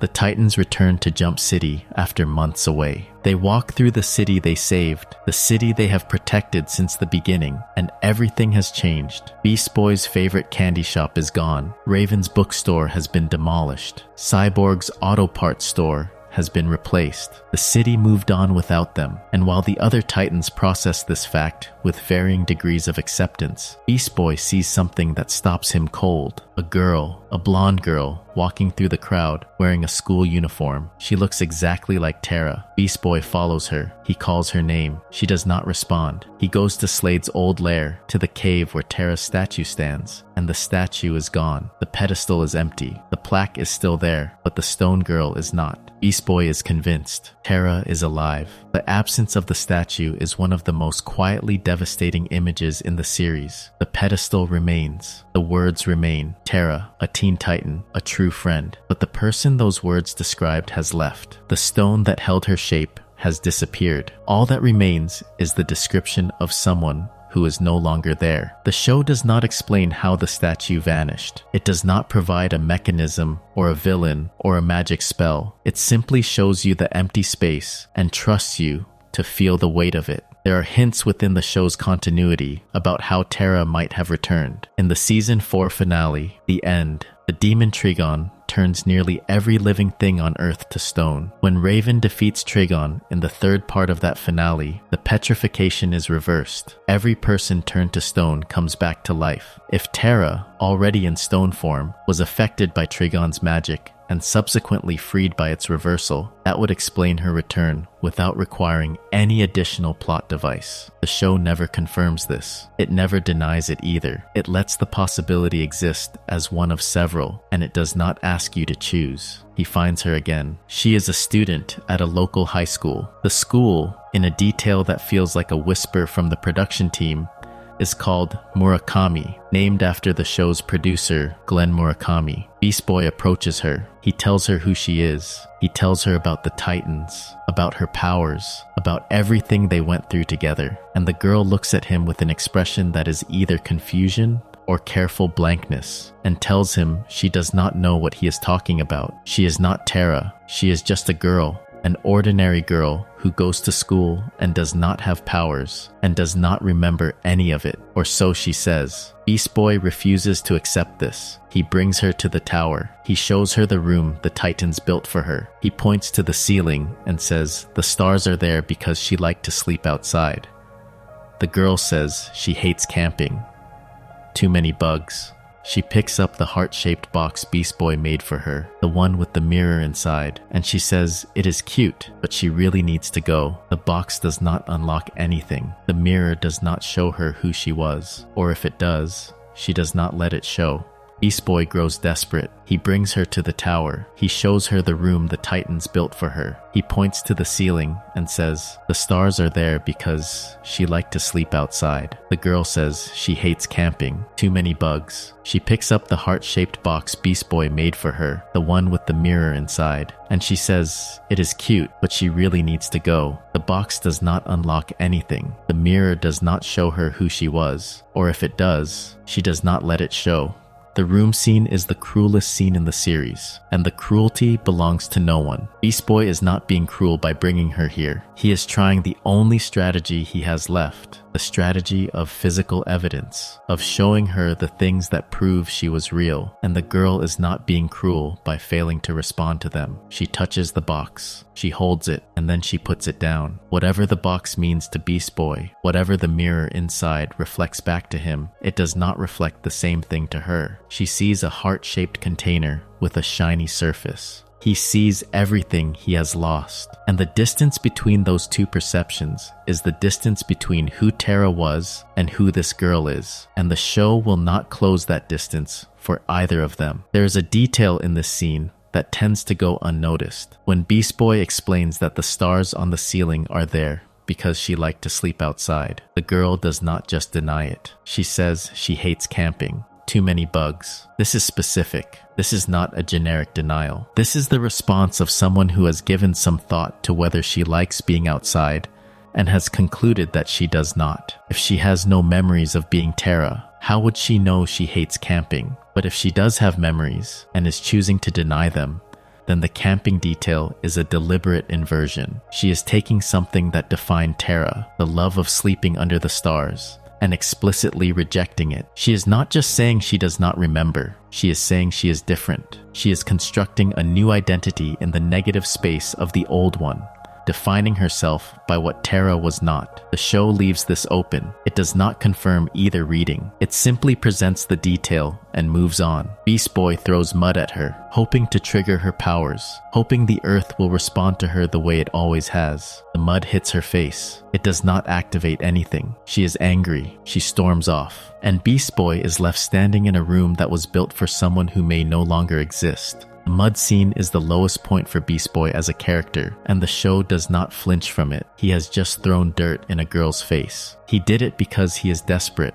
because he loves Terra, because he cannot accept that she is gone, because the alternative, the possibility that she is right there in front of him and choosing not to be who she was, is more painful than any betrayal. But the desperation does not excuse the action. He threw mud at a girl who asked him to stop. He tried to force her powers to emerge against her will, and in doing so, he did something that echoes, however faintly, the thing Slade did with the suit. He tried to override someone's choice about their own body. The show recognizes this parallel without stating it. It simply shows Beast Boy standing in the room after the girl leaves, his hand dirty, his face empty, and the silence is the sound of a person realizing they have become, in one small way, the thing they hated most. There is a scene in this episode that the show handles with extraordinary care. Beast Boy returns to the abandoned amusement park, the one where he and Terra had their date, the one where they almost kissed on the Ferris wheel. The park is being demolished. The Ferris wheel is being torn down, and standing in the wreckage is a Slade robot, not Slade himself, a robot replica sent with a message. The robot tells Beast Boy that the girl does not want to remember. She does not want to be Terra. She does not want powers or the Titans or any of it. She wants to be a normal girl who goes to school.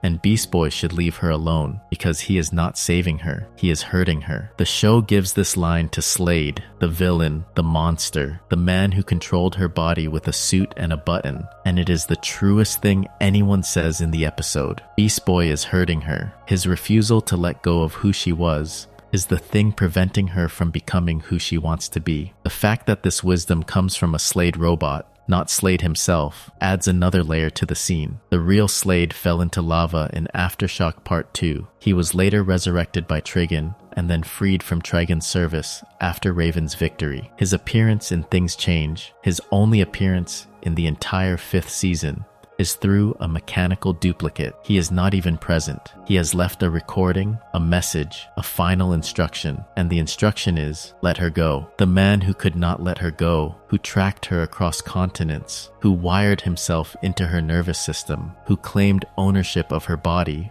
has, in his final communication about Terra, told someone else to release their grip. Whether this represents genuine growth, or simply the recognition that Terra is no longer useful, is left to the audience. But the words stand. Leave her alone. She does not want to be found.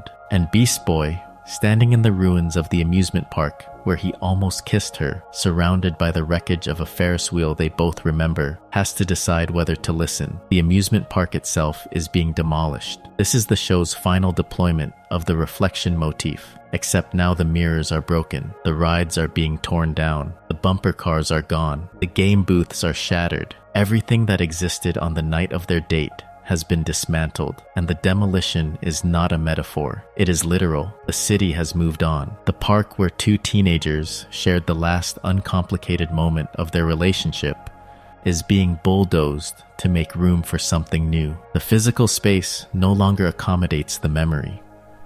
And the show is saying, with this image, what the episode's title says with words. Things change. The places change. The people change. The only thing that does not change is Beast Boy's desire for them to stay the same, and that desire is the thing the episode is asking him to surrender. The final scene between Beast Boy and the girl takes place in a school hallway. The bell is about to ring. Students are moving past them in both directions. The girl gives Beast Boy 2 minutes to say what he needs to say, and Beast Boy tries. He tries to find the words that will unlock her, that will make her remember, that will turn this ordinary schoolgirl back into the extraordinary person he loved. He offers her the communicator. He tells her the Titans need her, and she looks at him, and her face is calm, and she says, essentially, what the episode's title says. Things change. She is not the girl he wants her to be. That girl is just a memory. The word memory does enormous work in this sentence. It could mean she has lost her memories, that Terra is literally a memory she no longer possesses.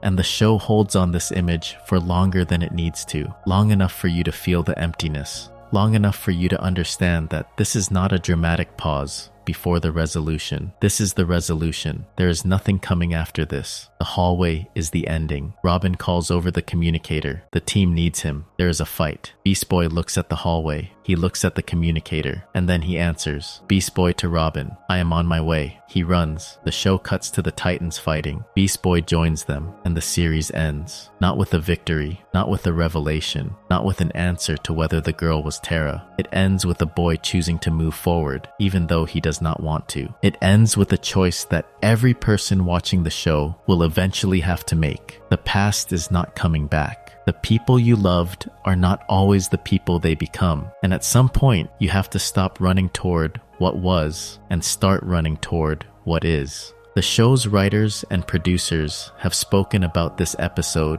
in the years since. Glenn Murakami, the show's producer, has said that the girl's identity was never the point of the episode. The point was Beast Boy's choice. David Slack, the story editor, has said that Murakami began thinking about this episode as early as season 3. The writer, Amy Wolfram, said the press blurb for the episode was written intentionally vague because they knew it would likely be the series finale. The show was canceled after this episode. Cartoon Network chose not to renew it for a 6th season. The story editors have confirmed that the ending was written with the awareness that it would probably be the last episode and that they would not have ended the season the way they did otherwise. The series was followed by a TV movie, Teen Titans: Trouble in Tokyo, which aired on September 15th, 2006, but the movie does not address Terra. It does not resolve the question. It leaves the hallway empty and the girl walking away and Beast Boy running toward his team. That refusal to resolve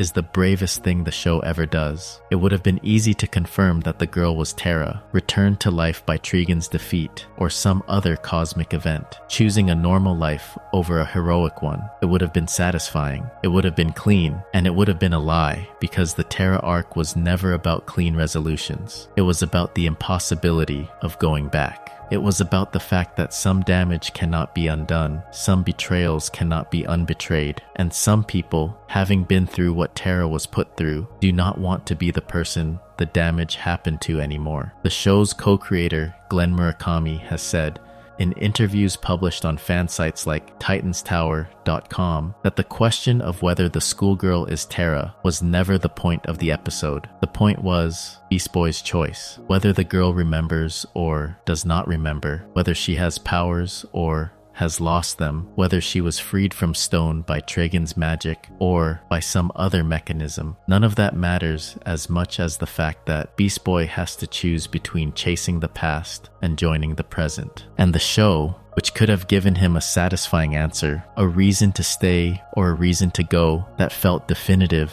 and earned, instead gives him an ambiguous girl in a school hallway who may or may not be the love of his life, and who clearly, regardless of her identity, does not want him there. That is the hardest kind of choice to make. Not the choice between good and evil, which is dramatic, but ultimately simple. The choice between holding on and letting go, when holding on hurts and letting go hurts worse. The choice between the person you want someone to be and the person they are telling you they are. The choice between your story about them and their story about themselves. Beast Boy makes this choice in a school hallway with the bell ringing, and he makes it correctly.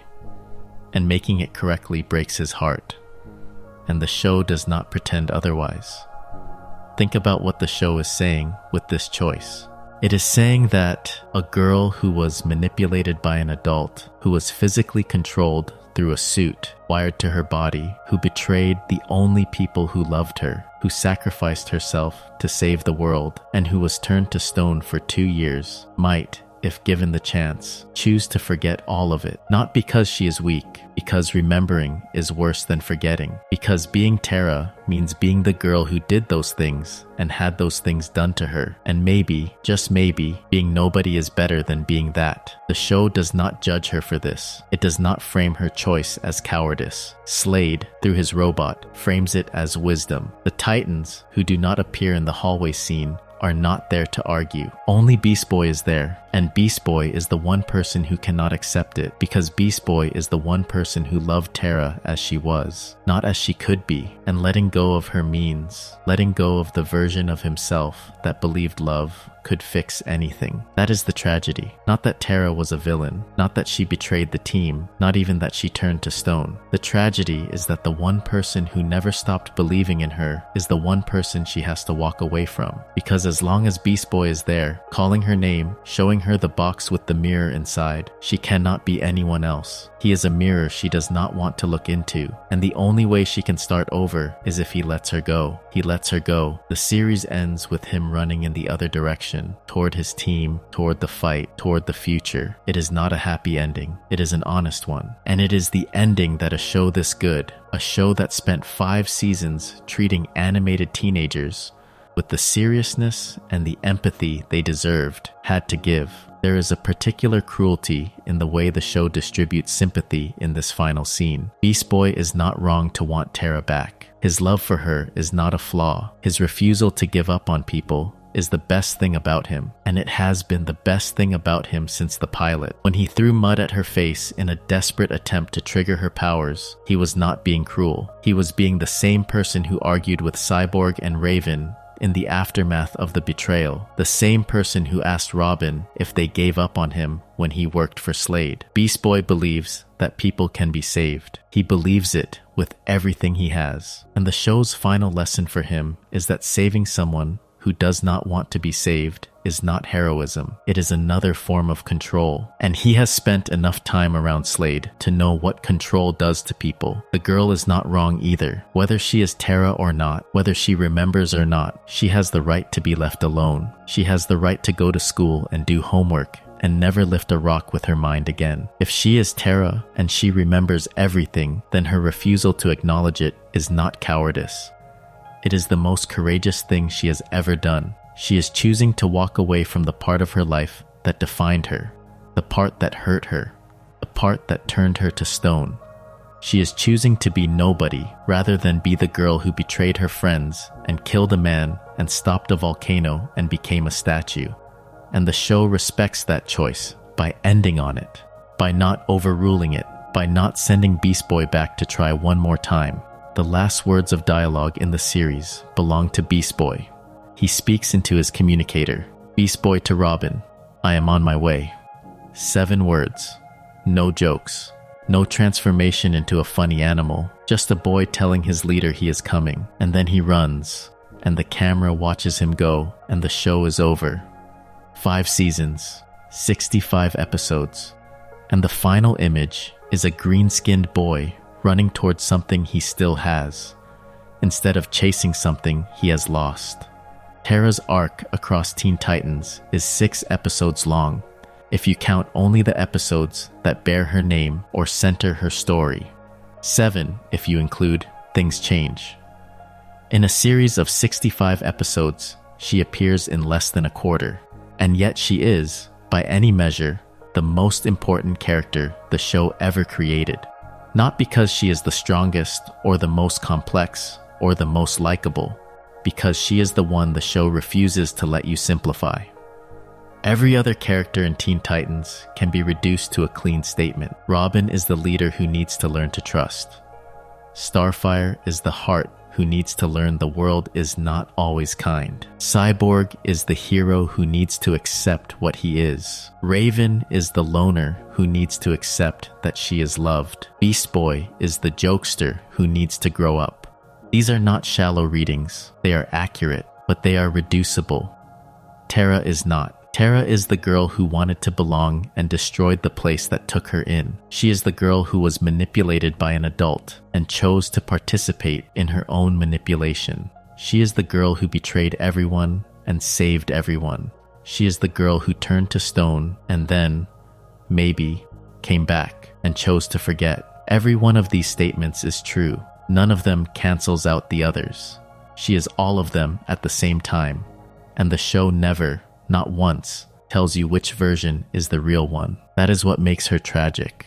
Not the betrayal, not the sacrifice, not the stone. The thing that makes Terra tragic is that the show treats her as a person who contains contradictions that cannot be resolved, and the world she lives in, the world of Teen Titans, is a world that demands resolution. Heroes win, villains lose, people are one thing or another, and Terra is both. She is the crack in the show's moral framework, the proof that good and evil are not always separate categories, that a person can be a victim and a perpetrator in the same breath. And that the hardest thing in the world is not forgiving someone who hurt you. It is forgiving yourself for becoming someone you did not want to be. The plaque says it best. Terra, a Teen Titan, a true friend. 3 statements, each one earned, each one contested by the evidence, and each one, in the end, true, because the show decided they were true, and the show had the courage to put them on the stone and walk away. What separates the Terra arc from other betrayal narratives in animated television, and what makes it the single most discussed storyline in Teen Titans' legacy, is that it refuses to flatten any of its participants. Slade is not a one-dimensional villain. He is a precise, patient, terrifying manipulator who understands exactly how vulnerable teenagers work and who exploits that understanding with surgical calm. But the show also gives him the final word on Terra in Things Change, through his robot proxy, and that final word is, of all things, compassionate. Leave her alone, you are hurting her. The monster who controlled her body is the one who ultimately defends her right to be left in peace. And the show does not frame this as hypocrisy, it frames it as the truth, because Slade, whatever else he is the one person in the show who always understood Terra. He understood her weakness. He exploited her weakness. And when the exploitation was over, when she had destroyed him and turned to stone and come back as someone new, he understood that the kindest thing anyone could do for her was to stop understanding her, to stop looking, to let the girl in the hallway walk away. Beast Boy is not a one-dimensional hero. He is the comic relief character who carries the heaviest emotional weight in the series. The boy who loved a girl who was sent to destroy him, who defended her after the betrayal, who refused to fight her even when she was trying to kill him, who stood at her statue and promised to bring her back, and who, in the final scene, chooses to walk away from that promise. His arc across the Terra storyline is a journey from innocence to acceptance, and the show never punishes him for his innocence. It simply shows him what acceptance costs. And Terra is a girl who ran from her powers and toward anyone who promised to make the running stop. She trusted Beast Boy with her secret and lost him when the secret got out. She trusted Slade with her training and lost herself when the training turned to control. She betrayed the people who loved her and was betrayed by the person who used her, and sacrificed everything to save the people she betrayed, and came back from the dead and chose to forget. She is not a hero. She is not a villain. She is a person, drawn in bright colors on animation cells, given voice by an actress who would go on to play Ellie in The Last of Us, written by people who cared enough about a Saturday morning cartoon to give it the emotional complexity of a novel. And the show honors her by refusing to explain her, by refusing to reduce her, by leaving her in the hallway with the bell ringing and the students flowing past, and the green boy finally walking away. Teen Titans ran for 65 episodes across 5 seasons, from July 19th, 2003 to January 16th, 2006. It was developed by Glenn Murakami, Sam Register, and David Slack. It was produced by DC Entertainment and Warner Brothers Animation. It won no Emmy Awards. It was nominated for 3 Annie Awards. It aired on Saturday nights on Cartoon Network and later on the Miguzi block, and it was watched by millions of children who did not know they were watching something that would stay with them for 20 years. And for many of those children, the thing that stayed longest was not Robin's fight with Slade, not Raven's battle with Trigon, not Cyborg's struggle with Brother Blood, not Beast Boy's journey with the Doom Patrol. The thing that stayed was a blonde girl in a cave who could not control the earth, and a boy who thought love was enough, and a man in a mask who knew it was not. That is the tragedy of Terra, not that she fell. That the show caught her, held her up to the light, showed you every fracture and every facet,